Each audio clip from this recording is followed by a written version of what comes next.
ওই পাথর মারা শুরু করো। যুবকরা পাগলকে পাথর মারা শুরু করছে। কেউ মাথাকে নিশানা বানাইছে, কেউ চক্ষুকে নিশানা বানাইছে কয়টা পাথর চোখের মধ্যে লাগানো যায়, কেউ মাথাকে নিশানা বানাইছে কয়টা পাথর মাথার মধ্যে লাগানো যায়, কেউ শরীরকে নিশানা বানাইছে কয়টা শরীরের মধ্যে লাগানো যায়।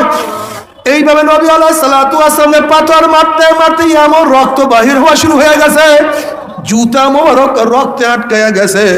তারপরে তিনি দিনের দাওয়াত ছাড়ে না। আর তুমি আমি এখন দিনের দাওয়াত দিতে পারি না। একটু দোকান বন্ধ করে দিনের দাওয়াত দিতে ভালো লাগে না, একটু কষ্ট করিয়া দিনের দাওয়াত হালকা জিগিরে যাইতে ভালো লাগে না, একটু কষ্ট করিয়া মাসিক ইসলামে থাকতে মনে চায় না,